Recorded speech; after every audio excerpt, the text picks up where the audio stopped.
Assalamualaikum warahmatullahi wabarakatuh. Innal hamdalillah nahmaduhu wa nasta'inuhu wa nastaghfiruh wa na'udzu billahi min shururi anfusina wa sayyiati a'malina. May yahdihillahu fala mudilla lahu wa may yudlilhu fala hadiyalah. Asyhadu an la ilaha illallah wahdahu la syarika lah wa asyhadu anna Muhammadan abduhu wa rasuluhu la nabiyya ba'dah. Allahumma salli wa sallim wa barik ala nabiyyina Muhammad wa ala alihi wa sahbihi wa mawalah.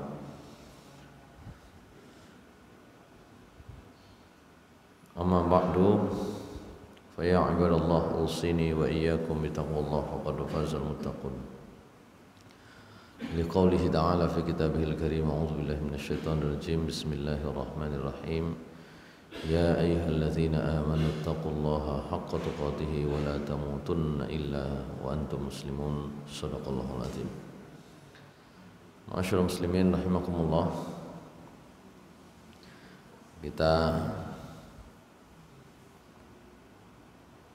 lanjutkan kajian di tafsir surah Al-Baqarah ayat 90.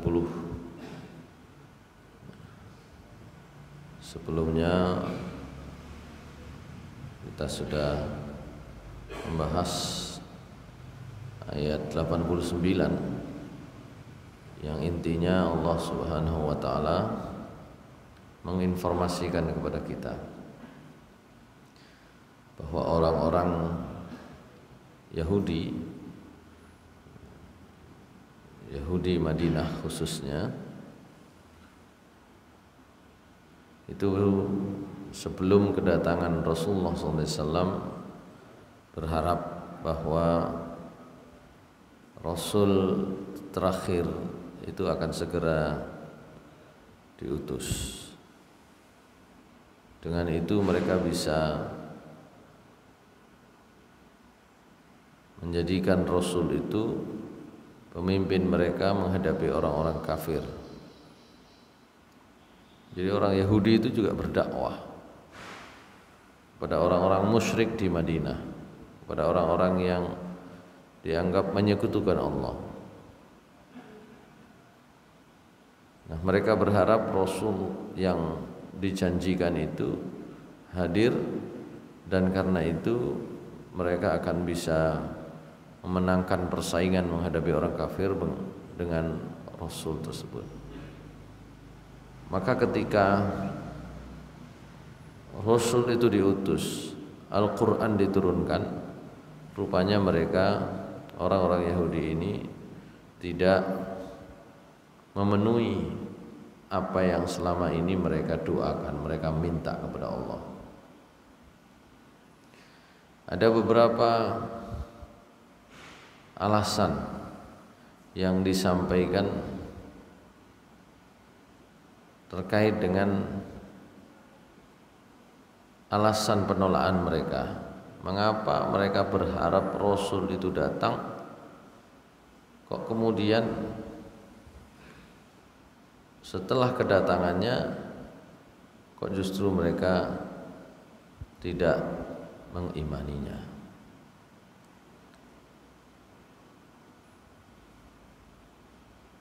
Yang pertama, jadi mereka itu sampai di dalam tafsir Mafatihul Ghaib, mereka sampai berdoa, Allahumma aftah alaina wansurna bin nabiyil ummi.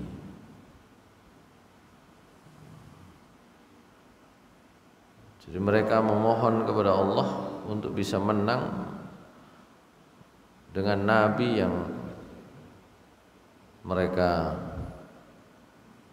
tunggu-tunggu kedatangannya.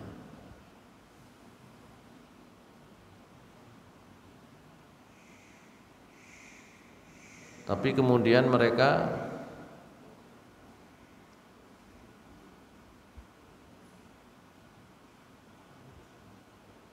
menolak itu. Di antara alasannya adalah pertama,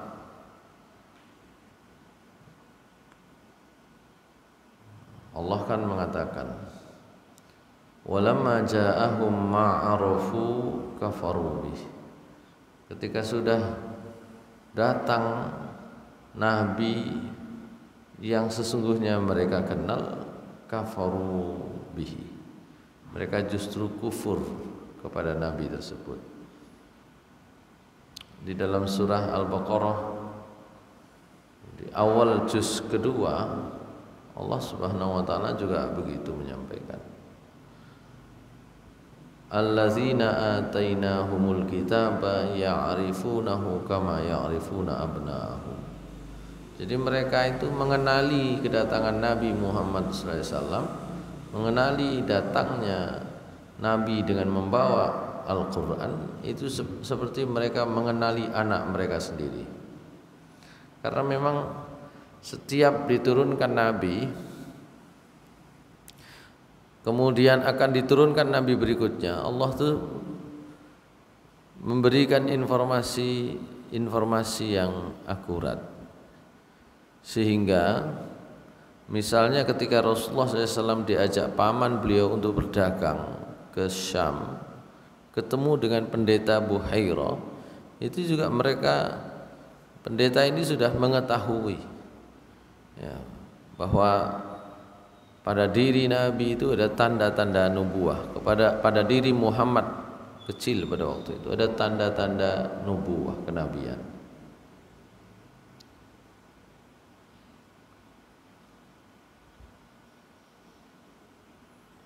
Oleh karena itu ayat yang menyatakan walamma ja'ahum ma'arafu kafaru bi, itu kata Ar-Razi dalam tafsirnya, tadullul ayah ala annahum kanu 'arifina bin nubuwatihi. Jadi ayat itu menunjukkan bahwa orang-orang Yahudi khususnya itu mengetahui, mengenal betul kenabian Muhammad SAW. Kenapa? Karena anna Taurat nuqilat naklan mutawatiran fa imma ayyuqala innahu hasala fiha na'tu Muhammad sallallahu alaihi wasallam ala sabili tafsir. Jadi bahkan ada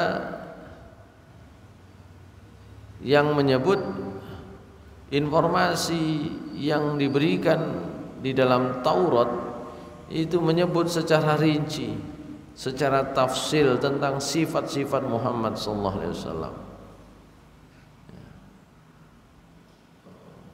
Secara fisik bagaimana, sifat-sifatnya seperti apa, perkiraan tahun kelahiran kemunculannya juga demikian.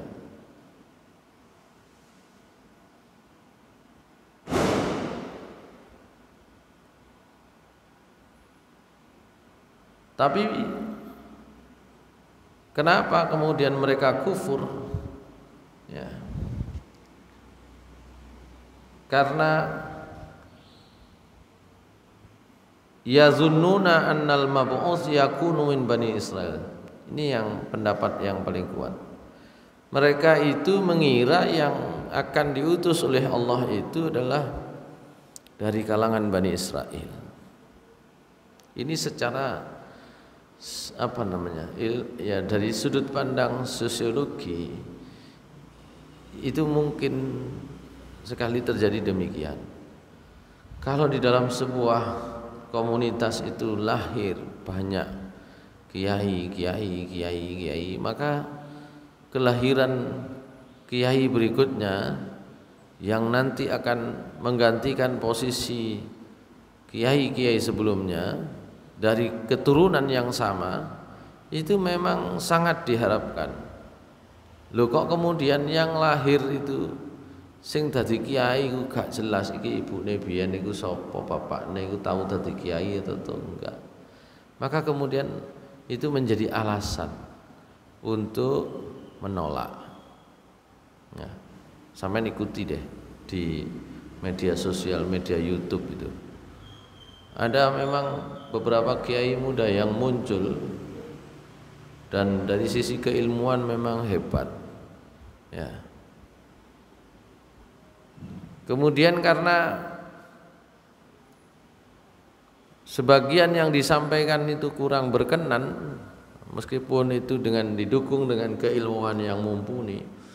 Kemudian muncul lagi kiai yang lain yang ada terahnya kiai, garis keturunannya kiai, maka yang tadi itu akan ditinggal. Yang gitu ya, akan ditinggal. Ini secara sosiologi begitu. Bani Israel itu lahir di dalam generasi mereka itu banyak sekali nabi dan rasul. Sehingga ketika Allah menjanjikan akan datang seorang nabi terakhir, maka sesungguhnya yang diharapkan ya dari generasi mereka. Itulah yang sering saya katakan, alasan orang Yahudi menolak Nabi itu dengan alasan orang musyrik Quraisy menolak Nabi Muhammad SAW itu tidak sama. Ya. Sama sampai sekarang saya kira. Alasan mereka yang menganut agama dengan kitab suci, ya, Nasrani, termasuk yang di Indonesia Nasrani, itu adalah alasan di mana mereka susah menerima kenabian Muhammad yang orang Arab itu. Makanya sentimen anti Arab itu besar.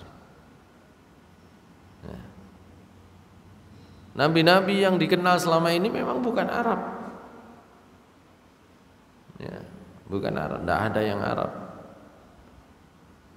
Ibrani itu satu rumpun tapi bukan Arab. Ya.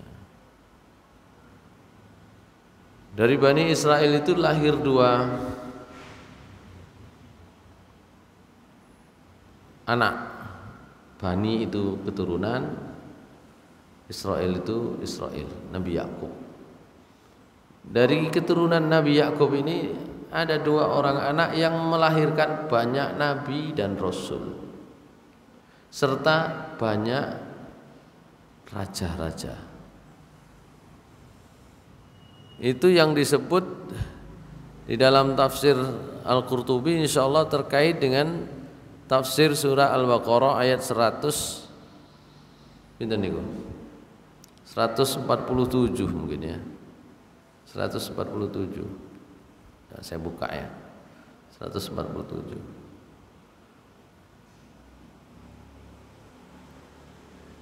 147 benar gak? Kok 147? 200, nah, bukan 100 ya, 200. Kalau 147 kan yang tadi itu saya sebut ya, 247. Bismillahirrahmanirrahim. Wa qala lahum nabiyuhum innallaha qad ba'atha lakum taluta malika قالوا أنى يكون له الملك علينا ونحن أحق بالملك منه ولم يؤت سعة من المال قال إن الله اصطفاه عليكم وزاده بسطة في العلم والجسم والله يؤتي ملكه من يشاء والله واسع عليم. Sadaqallahul adzim.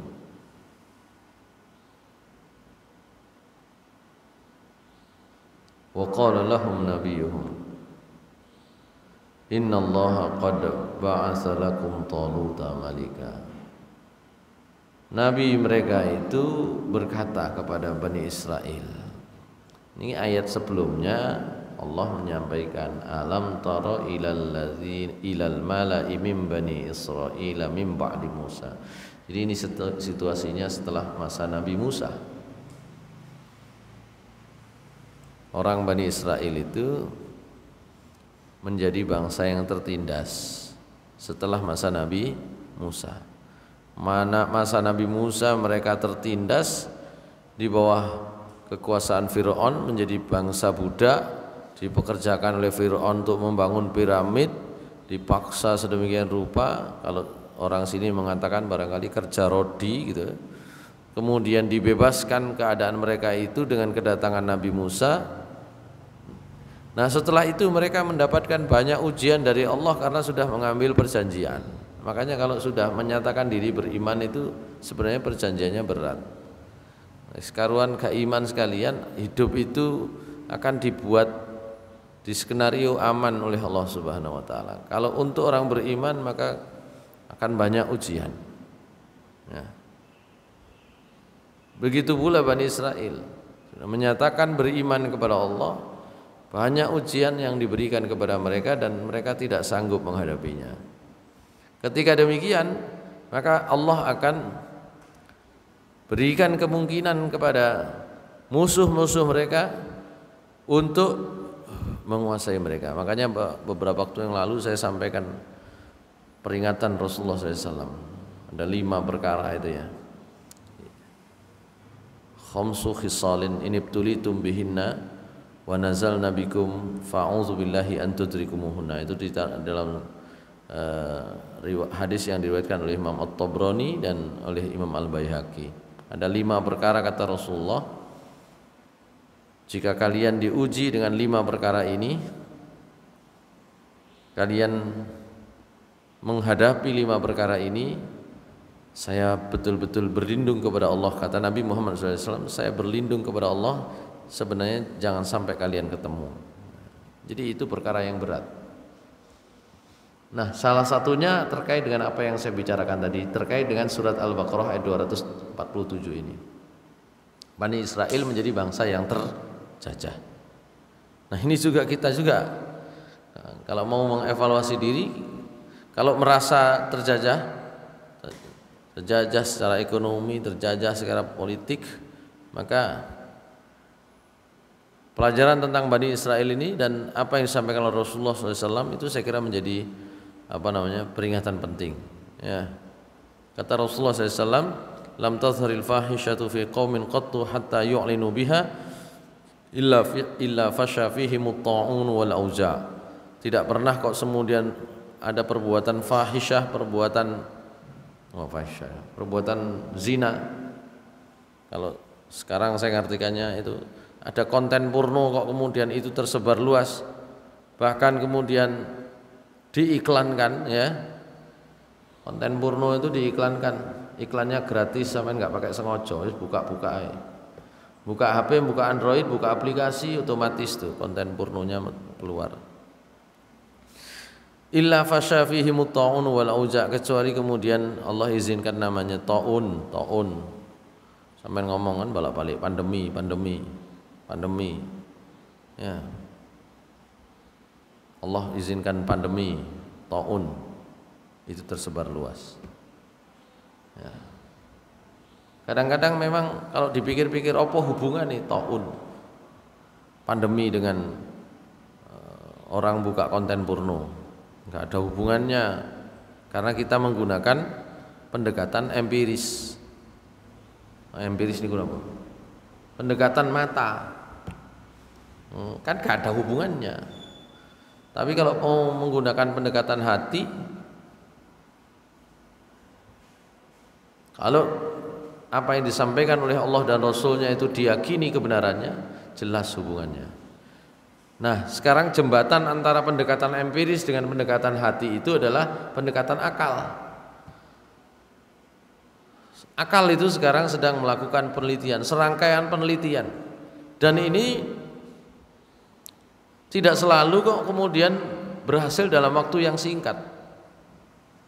Dokter-dokter ya mungkin sebelum 20 tahun terakhir, kalau ada orang sakit jangan puasa, nah, gitu. Dan itu difasilitasi dalam Al-Qur'an.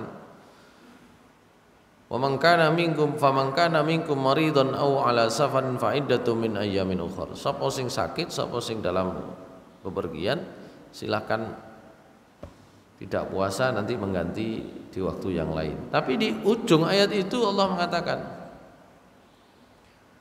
ya, bahwa wa antasumu khairul lakum in kuntum ta'lamun. Kalau kalian puasa itu sebenarnya lebih baik kalau kalian tahu. Loh, sekarang diteliti. Ada kecenderungan dokter-dokter sekarang menerima bahwa puasa itu rupanya adalah media untuk meremajakan sel-sel. Wah, ini.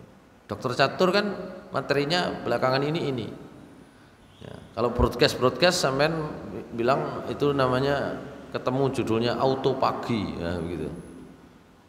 Di broadcast WA itu. Tapi itu kan baru sekarang. Bagaimana ribuan tahun, lebih dari 1000 tahun atau bahkan ribuan tahun, karena puasa itu syariatnya sudah ditetapkan oleh Allah sejak nabi-nabi sebelum Nabi Muhammad. Mereka punya penjelasan tentang itu? Nggak ada penjelasan ilmiahnya. Jadi pendekatan ilmu itu baru, gitu loh. Kadang-kadang kita itu dengan informasi dari Allah nggak tahu yakin karena apa? Nggak ada penjelasan ilmiah, gitu. Padahal penjelasan ilmiah itu datangnya belakangan, datangnya terlambat. Ada seorang mahasiswa tanya kepada saya, Pak, ada penelitian bahwa ini kan orang Jepang tuh kan, air itu kalau dibacakan doa-doa, dibacakan kalimat yang baik akan berubah molekulnya menjadi baik. Molekul itu akan berubah menjadi baik. Dan itu kemudian diuji bukan hanya dengan doa agama Islam.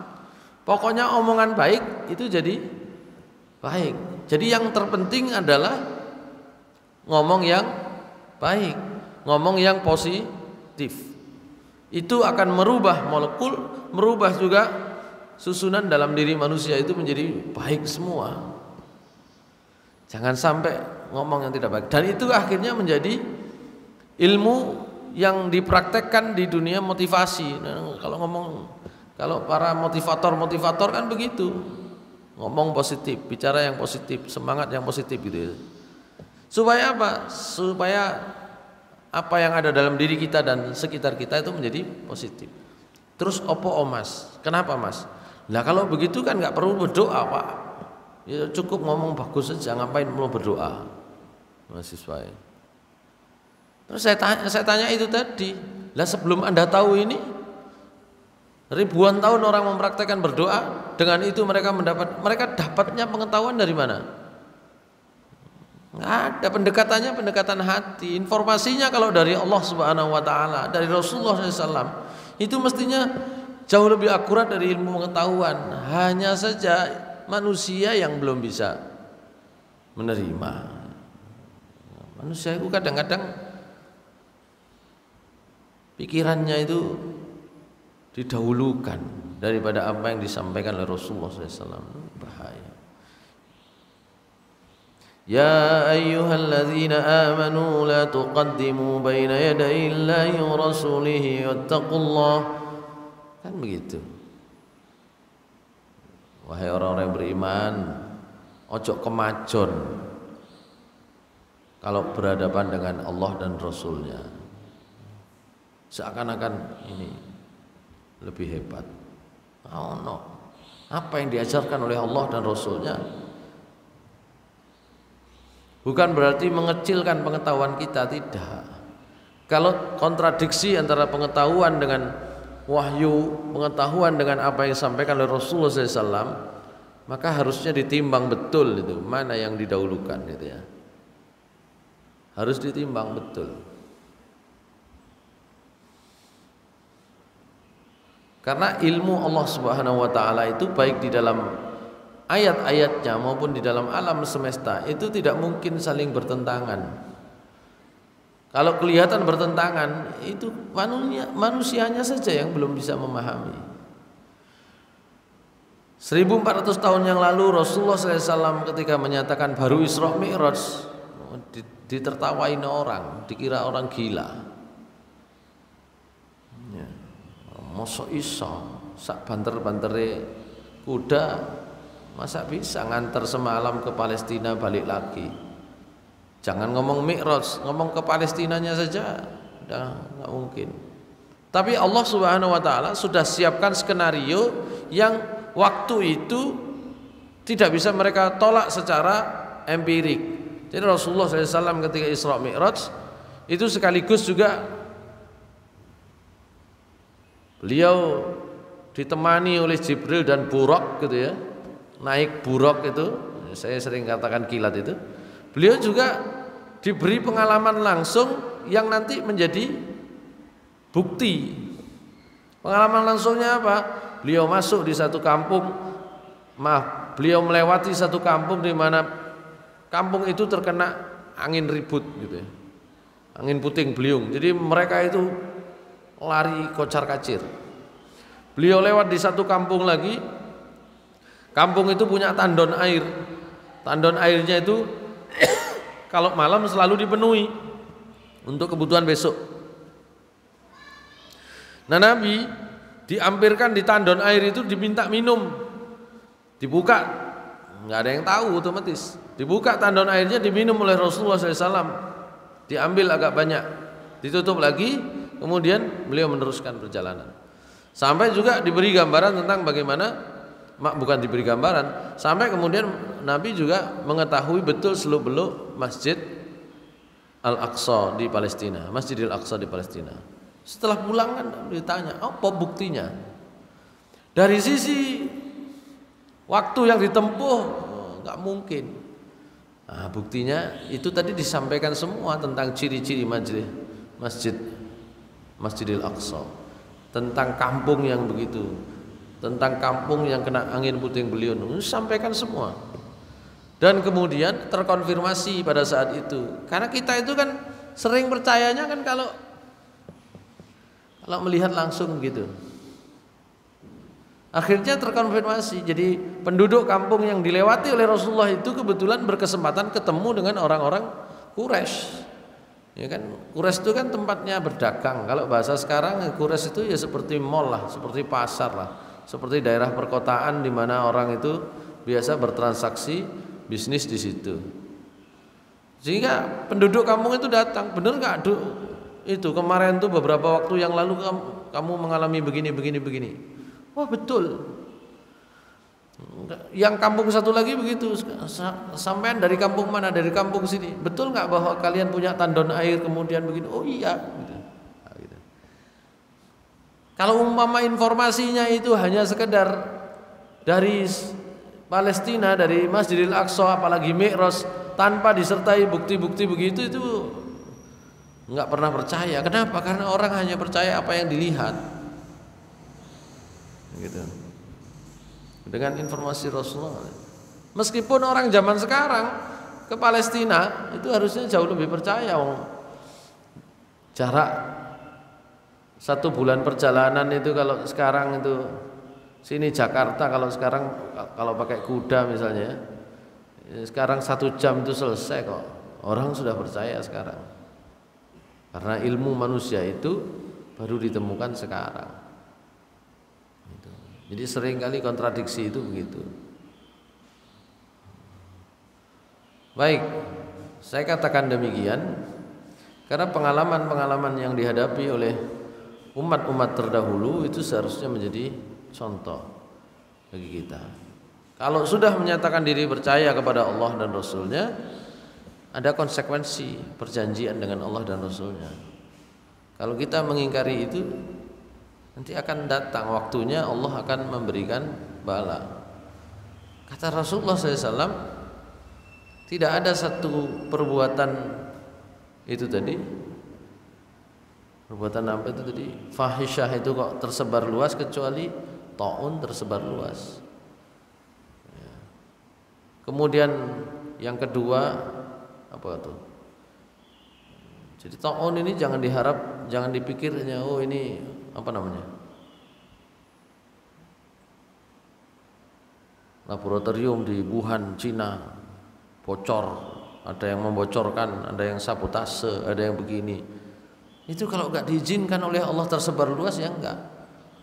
Ibu-ibu yang punya kompor LPG, ya kan? Saya kira kalau masang tuh hampir setiap hari itu ada bocor, itu terjadi banyak sekali terjadi begitu.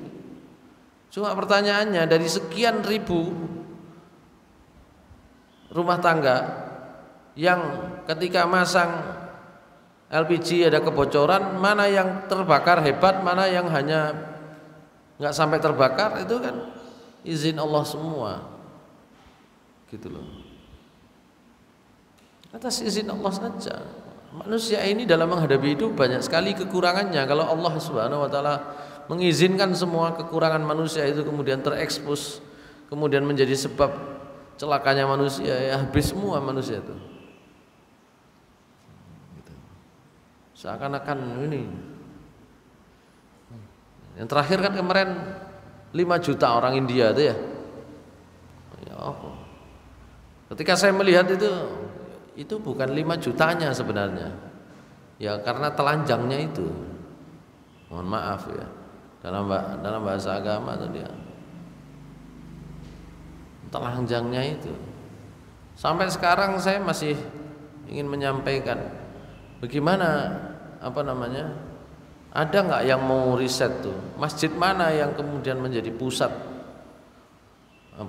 penyebaran virus itu kan gitu. Masjid normal itu mana yang menjadi pusat? Ini kan harus menjadi pertimbangan kita. Kalau orang dengan cara seperti itu ya otomatis lah. Baik. Yang kedua itu Rasulullah mengatakan walam yanqusul mikyala wal mizana illa ukhidha bisinina wa syiddatil mu'nah wa juris sultan. Ya, kata Rasulullah, negeri itu kalau kaumnya kerjanya curang, pekerjaannya curang. Ya, kenapa saya bilang begitu? Yang kusul mikyal wal mizan, mengurangi timbangan dan takaran. Mengurangi takaran dan timbangan itu kan kalau pebisnis, kalau orang jualan. Kalau pegawai ya padha wae, pegawai yang curang. Untuk mengatasi kecurangan ada fingerprint, ada faceprint, ada macam-macam. Tetap saja orang masih bisa melakukan kecurangan. Meskipun ada fingerprint, orang rumahnya padha pindah kabeh cidek kantor kok. Cidek kantor, isu-isu cek absen, mari ngono mulih. Ya padha wae. Oh iya. Kalau dulu kan tanda tangan, titip tanda tangan, kan gitu ya, titip tanda tangan. Sekarang nggak titip tanda tangan, wong fingerprint, face print bahkan, ini wajah nongol begini, gampang, itu mah pindah omah, ya, dekat-dekat situ, face print pagi-pagi, habis itu keluar lagi. Tidaklah satu kaum itu kalau kemudian pekerjaannya curang, aktivitasnya curang, kecuali akan dihukum oleh Allah bisinin dengan krisis berkepanjangan. Sinin itu kalau dulu ya krisis berkepanjangan. Seperti yang dialami oleh kaumnya Nabi Yusuf itu orang Mesir itu as-sinin namanya. Krisis berkepanjangan. Sampeyan rumangsa krisis apa ora Pak? Ya wis. Berarti nggak melek kan gitu ya. Ukhidhu bisinin wa syiddatul mu'nah, sama as-sinin dan syiddatul mu'nah itu. Jadi dari sisi logistik itu kurang terus. Enggak Pak, nggak pernah kurang. Iya nggak pernah kurang, tapi bukan barang sampean sendiri. Saya sering mengatakan di Indonesia ini kan hampir semua produk apalagi makanan itu kan impor saja. Yang nggak impor itu yang kalau saya lihat di datanya itu ya ikan itu nggak pernah impor. Ya, melimpah memang impor. Cuma biasanya hasil tangkapannya sedikit. Ya. Di samping orang Indonesia nggak suka makan ikan kan gitu ya. Yang lain impor. Beras itu impor, meskipun produksinya surplus. Jawa Timur itu termasuk kemarin gubernur mengatakan kita sudah sampaikan kepada pemerintah pusat, gubernur tidak terima beras impor, sudah cukup, sudah lebih dari cukup gitu. Tapi kita kan bicara secara umum ya, secara umum. Wa jawri sultan, dan sultan yang jair, sultan yang zalim. Ini kalau kaumnya curang, sultannya pasti sultan yang zalim. Penguasanya penguasa yang zalim. Jadi kadang-kadang kembali lagi. Kenapa ya? Baru dilantik 2 bulan masuk. Baru dilantik 1 tahun masuk. Ya, iki pemimpin kok ngene kabeh. Yo delok rakyate gitu. rakyatnya curang. Kalau pilihan nggak ada uang, nggak budal kan gitu ya. Warganya curang, kok nggak mau dapat pemimpin yang zalim gitu ya. Rasulullah kemudian mengatakan, walam yamna'u zakata amwalihim illa muni'u al-qatra walaula al-bahaim lam yuntaru. Kalaulah bukan karena siapa yang kaum yang tidak membayar zakat, zakatnya itu tidak dibayar, maka akan diberikan oleh Allah, terjemahan saya, anomali cuaca, waktunya tanam hujan rendam nggak jadi, ya kan gitu. Cuaca kita kan nggak normal, ya. Sehingga itu mempengaruhi bagaimana produksi pangan kita, macam-macam lah, mempengaruhi banyak macam-macam, ya. Jalan baru diperbaiki, rusak maneh, apa ya pas udan. Kenapa anggarannya ada pas di situ kan itu ya. Macam-macam lah. Itu karena zakat mal tidak dibayarkan. Potensi zakat mal di Indonesia itu dalam laporan terakhir ya sekitar 230 triliun. Kurang dikit 223,84 triliun gitu. Ya. Potensi zakat yang ada di Indonesia. Jadi harusnya kalau dilihat dari tingkat ekonomi masyarakatnya, ya, yang bisa diambil itu dari zakat fitrah ya sekitar 200 sekian triliun itu. Tapi yang sudah terkumpul lewat lembaga-lembaga amil zakat termasuk Lazismu itu baru 8,5 triliun. Itu nggak sampai 5%. Nggak sampai 5%. Berapa itu? 3% atau berapa? 3, sekian persen. Potensi zakatnya itu 200 triliun lebih. Yang bisa dikumpulkan baru 8,5 triliun. Berarti akeh wong gak bayar zakat ngono lho. Gampangannya begitu. Ya bisa karena ketidaktahuan, bisa karena macam-macam gitu.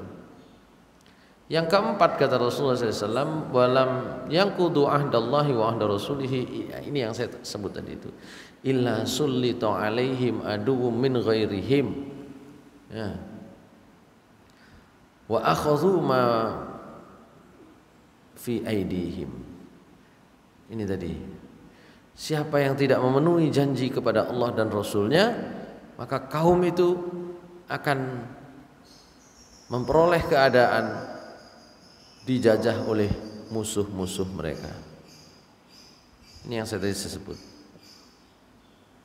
Sampean kan merasa ini dijajah Cina, dijajah Amerika. Ada yang tidak terpenuhi dari janji umat Islam kepada Allah.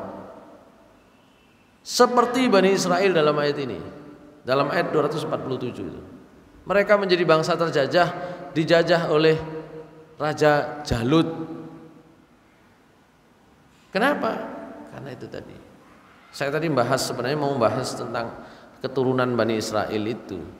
Tapi ayat ini bicara tentang itu, sehingga mereka memohon kepada pemimpin-pemimpinnya, memohon kepada nabi. Nabi yang dimaksud di situ setelah Nabi Musa ada yang menafsirkan Nabi Yusa. Nabi Yusa itu bahasa kerennya Nabi Joshua. Dengan Joshua, itu Nabi Yusa. Nabi ini adalah nabi yang ditafsirkan mendampingi Nabi Musa ketika mencari Nabi Khidir. Waktu itu masih muda Nabi Yusa, itu. Begitu.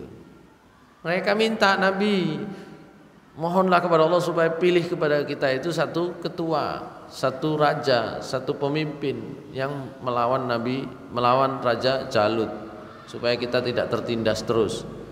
Apa kata Nabi? Di sini tidak disebut nama. Waqala lahum nabiyuhum innallaha qad ba'atsa lakum Taluta malika. Sudah dijawab oleh Allah. Yang akan menjadi pemimpin kalian adalah Talut. Yang akan menjadi pemimpin kalian adalah Talut. Qalu anna yakunu lahul mulku alaina wa nahnu ahaqqu bil mulki wa nahnu ahaqqu bil mulki minhu wa lam yu'ta sa'atan minal mal. Kok bisa Talut yang jadi? Kok bukan dari kami-kami? Kenapa Talut itu dalam tafsir ayat ini, Talut itu bukan keturunan nabi, bukan keturunan raja. Anna yakunu lahul mulku alaina wa nahnu ahaqqu bil mulki minhu. Ya, kita lebih berhak. Oh, ternyata pemimpin-pemimpin yang ngomong ini dalam tafsir Al-Qurtubi disebut itu keturunannya Yahuda dan Lewi, anak Nabi Yakub itu yang paling populer itu karena diturunkan dari anak cucu mereka itu banyak nabi dan banyak raja, itu adalah namanya Yahuda dan Lewi. Kenapa kemudian diambil nama agama itu? Yahuda itu menurunkan banyak raja, Lewi menurunkan banyak nabi. Kok bukan dari keluarga ini gitu. Ya, Rasulullah SAW itu diharapkan kedatangannya, tapi ketika diketahui dari Bani Ismail, bukan dari Bani Israel, nggak mau orang Yahudi. Ya, mereka punya gayanya seperti ini. Dianggap kenabian atau kepemimpinan itu oleh Allah Subhanahu wa taala hanya diberikan kepada garis keturunan tertentu. Gitu. Rasulullah SAW berkata, ya, kullukum min Adam wa Adam min turab. Setiap kalian itu berasal dari Nabi Adam gitu ya. Kok ada yang mau mengunggulkan keluarganya, nasabnya, padha teko Adame, Adam padha teko lemahe, kan gitu. Sama-sama dari tanah. Orang Bani Israel itu begitu itu. Makanya kalau dalam bab politik ini yang saya sebut ini politik dinasti itu ya begini, ini politik dinasti itu politiknya Bani Israel. Yang kedua, walam yu'ta sa'atam minal mal. Talut juga enggak punya duit yang banyak. Itu yang saya sebut enggak isok, money politik gak isok, keluarga dinasti politik ya gak duwe, kan gitu ya. Itu kalau dalam bahasa politik. Nah, Nabi Muhammad SAW juga begitu. Lewi itu kalau sekarang itu jadi celana, itu merek celana itu ya, milik celana Levi's itu Lewi. Itu kalau pakai tanda S-nya itu menunjukkan milik, ya kan, bahasa Inggris itu kan begitu ya. Itu miliknya siapa? Lewi, sing sampean gawe iku. Dadi sing gawe celana ana tulisane Levi's iku iki milike Lewi kabeh. Nah, ngono. Sama kita itu di skenario seperti itu ya, nggak tahu. Ini kalau yang ngomong Pak Masud ahli kristologi tambah nemen sampean itu gak rumangsa. Jadi ono perwakilan miliknya Lewi nang Indonesia wakeh ya. Kan begitu. Baik. Itulah alasan orang-orang Yahudi Madinah menolak Nabi Muhammad SAW. Menolaknya dengan alasan itu. Oleh karena itu mereka kemudian disebut di dalam ayat ini, falamma ja'ahum ma walamma ja'ahum ma arafu kafaru bih. Fala'natullahi 'alal kafirin. Itu alasan mengapa kok mereka menolak itu. Terutama di situ, itu pendapat yang paling sahih itu di situ. Pendapat yang paling banyak karena orang Yahudi sebenarnya menghendaki nabi itu berasal dari Bani Israel, bukan Bani Ismail. Itu.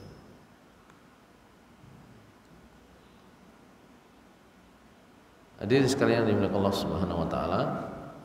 Ini penjelasannya masih banyak sebenarnya tentang alasan kenapa Bani Israel itu apa tadi?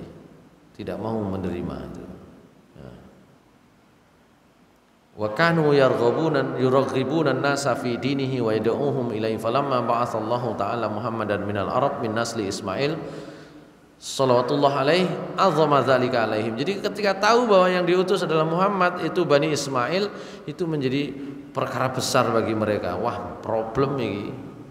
Wis duduk teko awak dhewe ternyata. Itu. Fa azharu takdzib wa khalafu tariqahumul awwal. Jadi mereka kemudian mendustakan. Yang kedua alasannya itu juga persoalan ya, sama. Bisa alasan keturunan, bisa alasan posisi. I'tirafuhum bi nubuwwatihi kana yujibu alaihim zawala ri'asatihim wa amwalihim fa'awaw wa asarru 'alal inkar.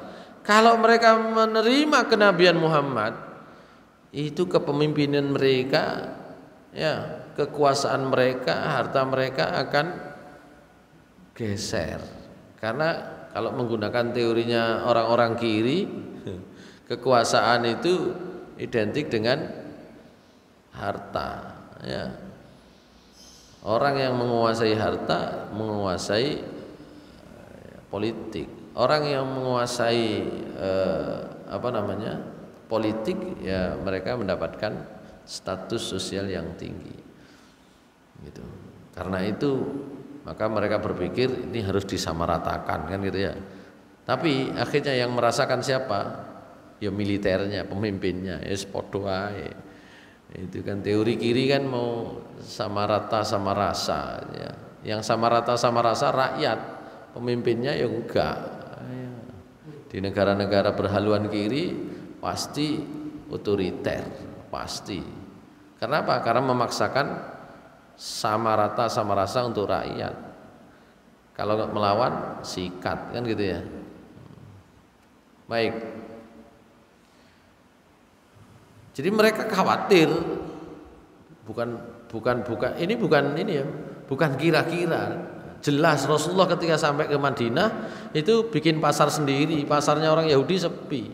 Kenapa mereka kemudian mencoba untuk berkomunikasi dengan orang Quraisy, itu ya, bekerja sama dalam perang Khandaq. Itu kan latar belakangnya kan begitu. Setelah perang Uhud, perang Khandaq. Gitu ya. Setelah perang Uhud kalah umat Islam, tapi kekuatannya tetap tumbuh terus.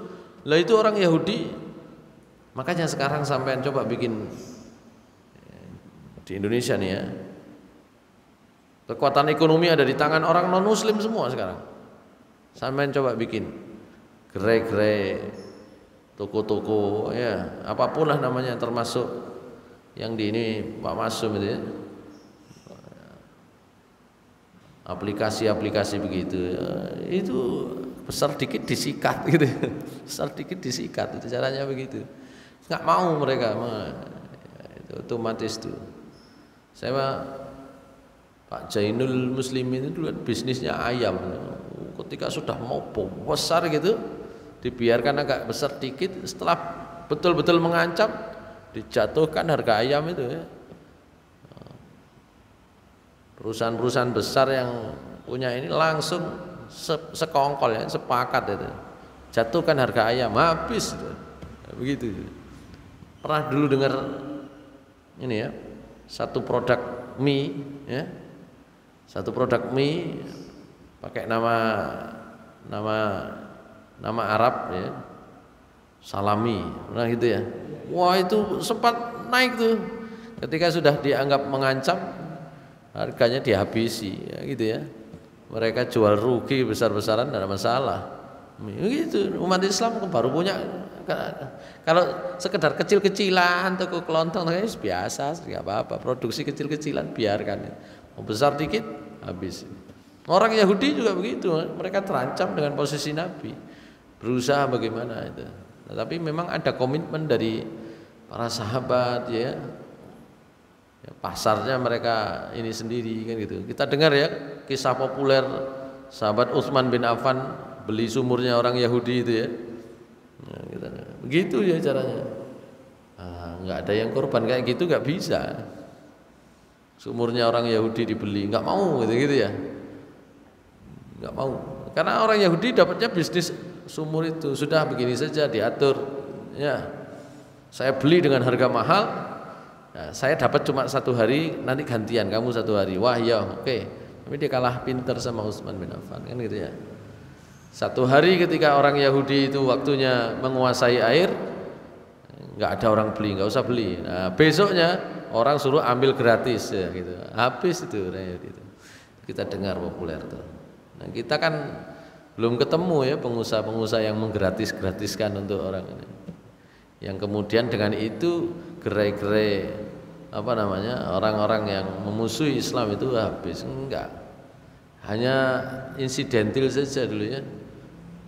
Produsen roti pada waktu 212 itu sebentar saja, setelah itu balik lagi normal, nggak ada yang berubah gitu ya. Di samping kita juga tidak, ini orang Yahudi itu kan begitu, nggak mau menerima Nabi Muhammad, ini nanti urusan bisnis kita habis, nanti urusan politik kita habis. Walamma ja'ahum ma arafu kafaru bih, maka ketika datang apa yang mereka ketahui, mereka kufur. Fala'natullahi 'alal kafirin, laknat Allah bagi orang-orang yang kafir.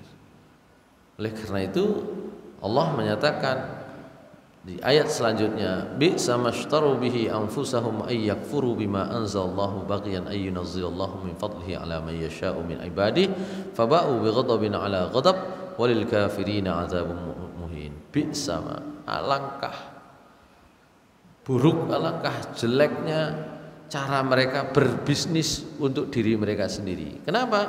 Mereka berani kufur terhadap apa yang diturunkan oleh Allah hanya karena persoalan ekonomi, hanya persoalan sentimen keluarga, hanya persoalan ya.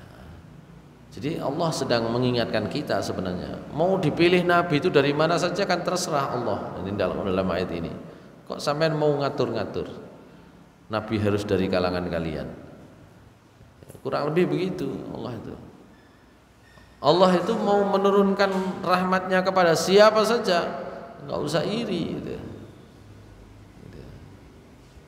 Oleh karena itu Allah Subhanahu wa taala mengatakan faba'u bi ghadabin 'ala ghadab, maka mereka mendapatkan kemarahan dari Allah di atas kemarahan. Jadi kemarahan Allah berlipat-lipat itu atas mereka. Oleh karena itu walil kafirina azabun muhin, bagi orang-orang kafir itu azab yang muhin, menghinakan. Orang Yahudi itu sebenarnya sejak beberapa kali melawan perjanjian dengan Allah Subhanahu wa taala. Nanti dalam surah Bani Israel, di awal-awal surah Bani Israel itu disebut mereka kemudian mendapatkan hukuman dari Allah Subhanahu wa taala. Nah, sekarang itu sedang menikmati kesuksesannya lagi setelah ribuan tahun mereka menjadi bangsa yang tercecer. Gak duwe negara, gak duwe iku. Makanya saya sering katakan jangan harap kalau ngomong itu perdamaian dengan Israel itu mudah.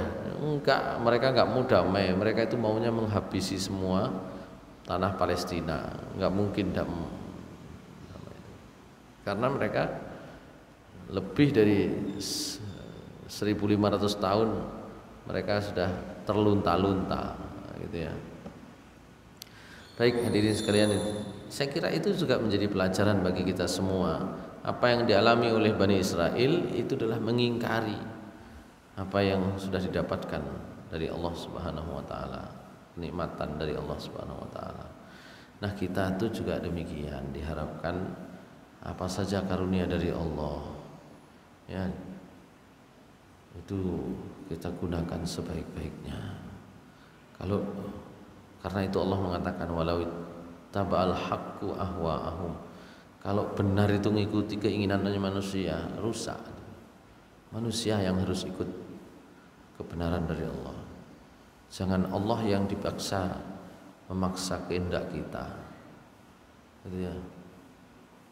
Allah berulang kali mengatakan begitu itu dalam bahasa yang berbeda-beda. Ya. Kalaulah kebenaran itu mengikuti keinginan kita masing-masing, rusak. Gitu ya. Jangan kebenaran yang mengikuti kita yang mengikuti kebenaran.